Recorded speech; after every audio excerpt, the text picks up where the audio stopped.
Lulus dari teknik sipil dan sempat bekerja di lapangan, Sawitri akhirnya menemukan passionnya di dunia marketing. Dan setelah 26 tahun berkarir, kini ia menduduki posisi sebagai Country Head Marketing Indonesia Jobstreet Basic. Lantas seperti apa perjalanan karirnya? Saksikan selengkapnya di program Lady Boss.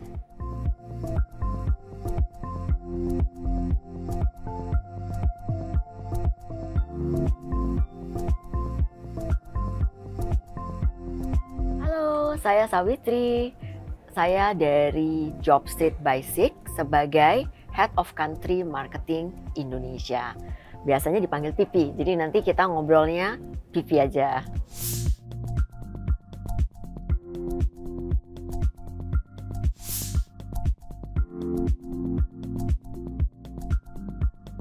Oke, sebetulnya setelah saya lulus dari teknik sipil, saya bekerja di sebuah kontraktor. Jadi waktu itu jadi site engineer di bangun apartemen di Simpruk gitu. Tapi ternyata setelah 1 tahun menjalani, aku kurang terlalu senang dengan pekerjaannya karena menurut saya mungkin agak monoton ya pada saat itu ya pekerjaannya. Jadi akhirnya ini gimana caranya ya supaya bisa pindah ke tempat lain tapi nggak mau kerja di sipil. Habis itu kebetulan saya lihat ada di PPM, jadi PPM School of Management itu buka program namanya Wijawiyata Management, di mana di situ pada saat itu ya, saya nggak tahu sekarang masih ada apa nggak program itu. Jadi program itu programnya mereka untuk membantu para lulusan baru yang ingin memiliki gelar MM atau MBA, tapi dengan subsidi dari mereka. Dan tentunya waktu itu wah ini kesempatan banget gitu. Jadi saya ikut tes, kemudian saya dapat 50% pembayarannya, dan itu buat saya membantu. Akhirnya saya masuk dan dari situ saya mengenal marketing. Jadi saya mempelajari marketing. Jadi akhirnya keluar dari situ karir marketing saya dimulai.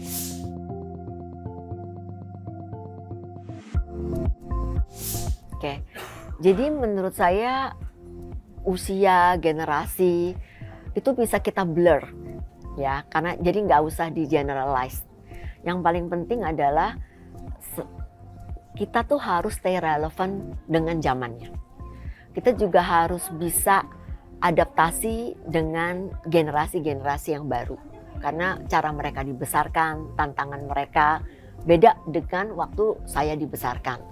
Tapi in return mereka juga harus bisa beradaptasi dengan saya yang notabene generasi yang jauh lebih tua gitu kan. Jadi tapi yang paling penting adalah kita harus stay relevan. Jadi stay relevan nggak hanya dalam skill tapi juga dalam memanage orang. Sebetulnya saya nggak ngelihat secara generasi. Tapi bagaimana kita menyatukan berbagai generasi dalam tim itu adalah satu clarity, kejelasan dari goals kita.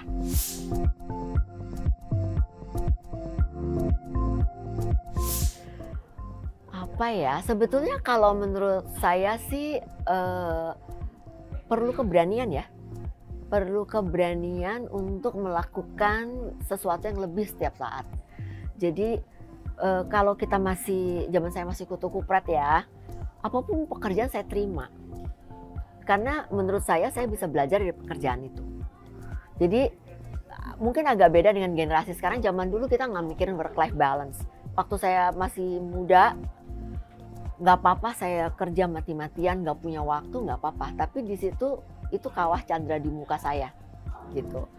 Kemudian setelah kita punya keberanian untuk mengambil semua tantangan, ya kemampuan untuk belajar, gitu. Jadi zaman saya dulu kebetulan saya suka baca buku.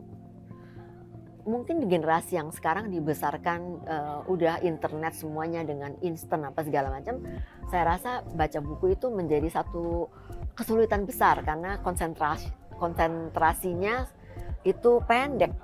Mereka biasa yang instan, terus abis baca buku 1 halaman, pengen lihat yang lain gitu. Nah, mungkin kalau untuk anak zaman sekarang tuh bagaimana kita bisa fokus sih.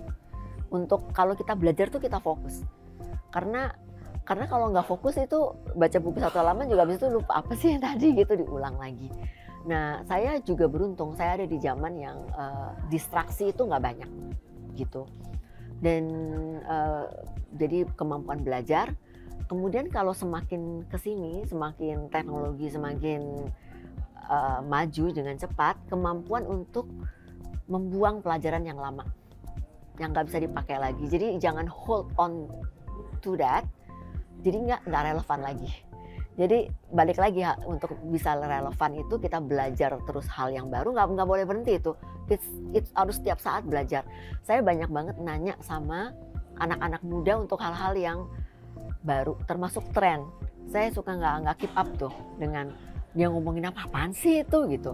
Tapi kalau kita orang marketing, we need to know bahasa-bahasa baru yang nggak dipakai sih untuk sehari-hari saya, tapi itu bisa dipakai untuk pekerjaan saya dalam communicating dengan konsumen.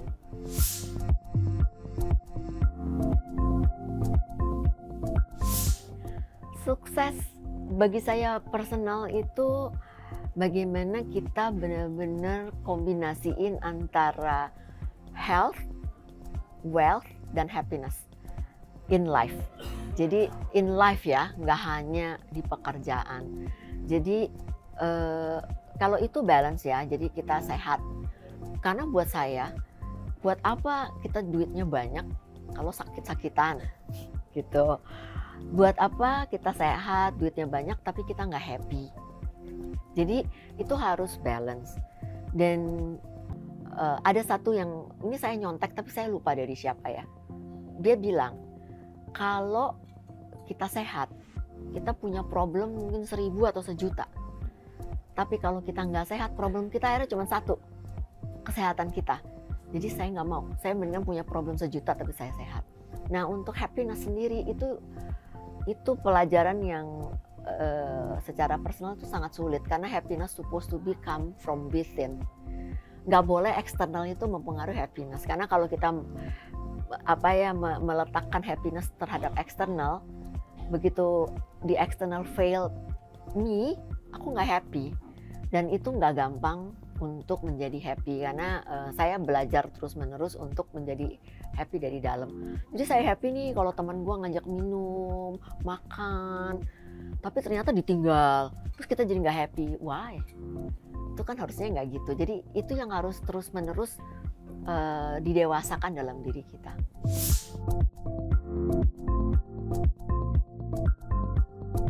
Oke, sebetulnya work-life balance tiap orang definisinya beda-beda ya. Ada orang yang worknya panjang banget, terus dia heboh banget di weekend juga ada, dan itu menurut dia sudah balance. Jadi work-life balance itu tidak tergantung dari waktu kerja kalau menurut saya, tapi tergantung dari hati.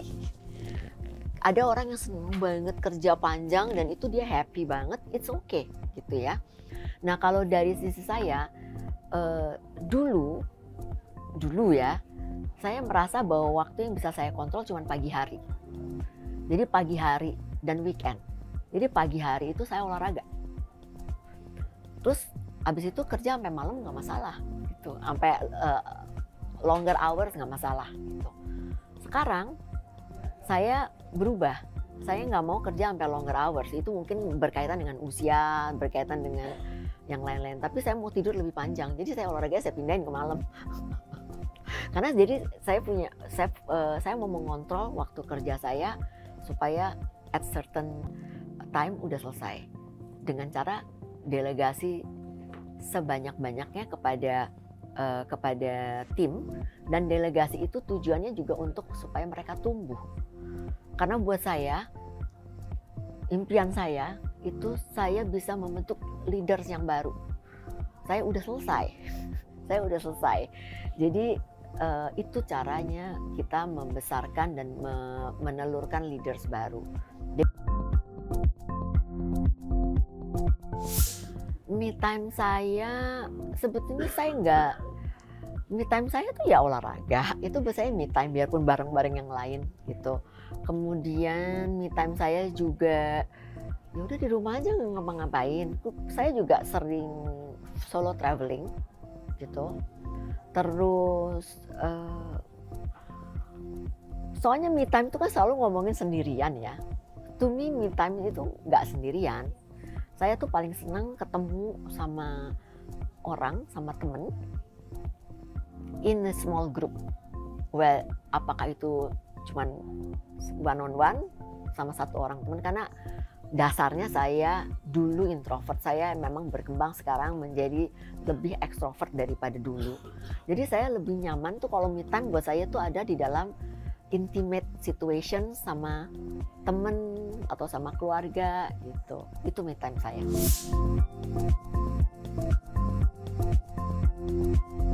Jadi menurut saya support system saya itu tim aku. Of course keluarga ya, karena keluarga dari dulu menjadi support system. Tapi kalau sekarang tuh tim saya gitu. Kalau tim saya itu benar-benar bisa supporting misi, visi dan juga mencapai target bersama, itu tuh luar biasa banget sih. Tapi ada beberapa cerita-cerita di luar sana di mana timnya itu nggak bisa support. Sebetulnya timnya nggak bisa support juga itu perlu dipertanyakan.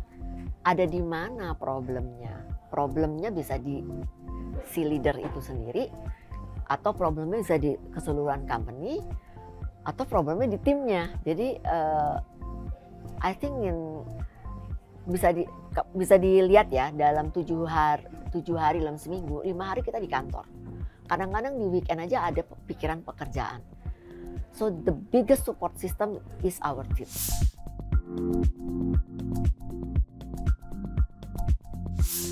Kalau untuk anak-anak saya, jadi saya itu selalu menceritakan pekerjaan saya tuh apa. Nggak vague gitu, nggak samar-samar.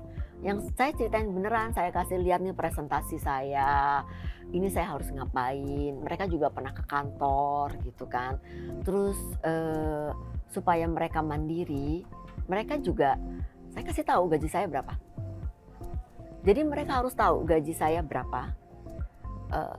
Dengan kerja seperti itu gaji saya sekian.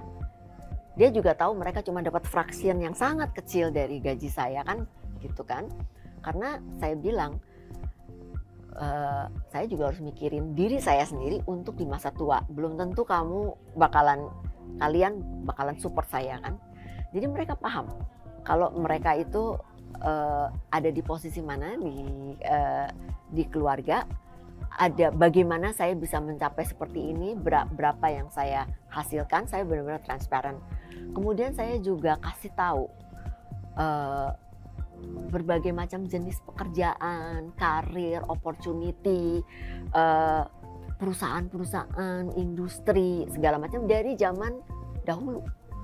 Jadi mereka tuh ngerti gitu loh, mau di industri mana sih mereka mau belajar.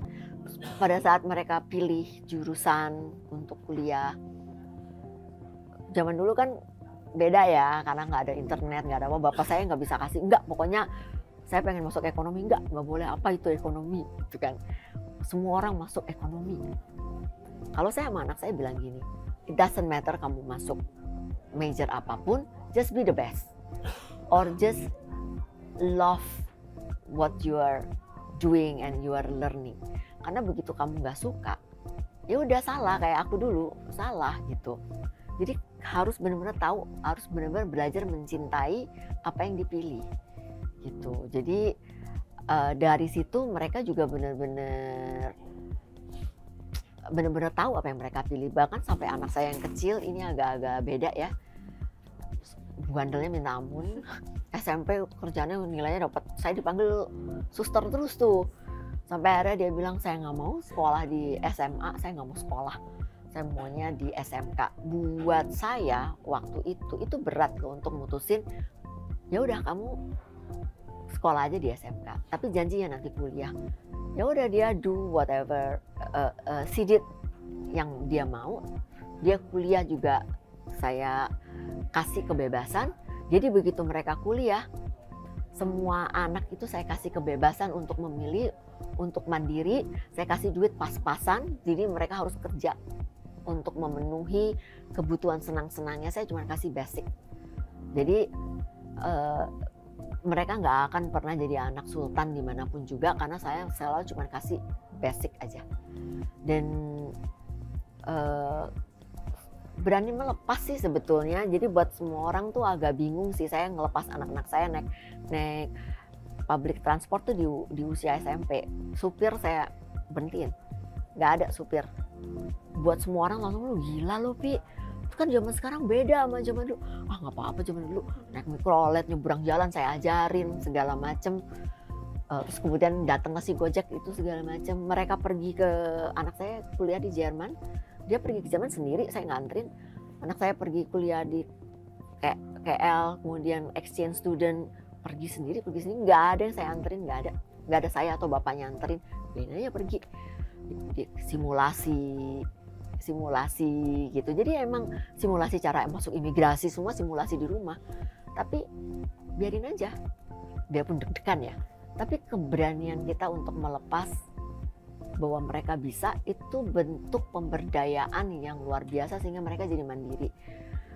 Kita biarin dia cari duit di luar dari uang jajan, itu penting banget. Mau kerja jadi ngasih kopi di Malaysia juga apa-apa, biarin aja. Yang penting dia mandiri.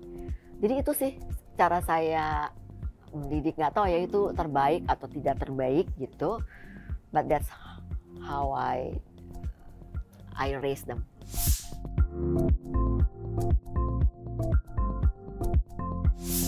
Mimpi yang ingin aku raih lagi apa ya? Kalau dari sisi bisnis, of course saya pengen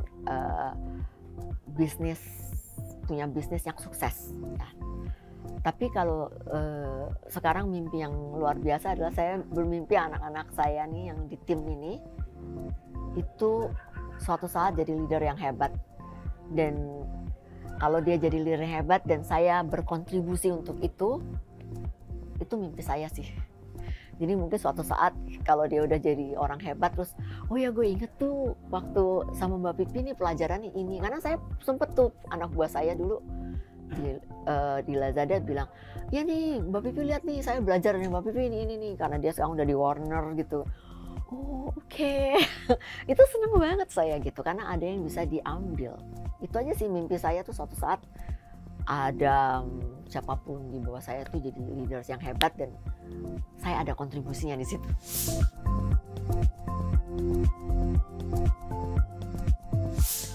Oke, pesan yang terakhir dari saya adalah semuanya harus start dari end goal in mind. Kemudian nggak cuma punya end goals, harus punya plan untuk mencapainya, jalanin, dan never give up.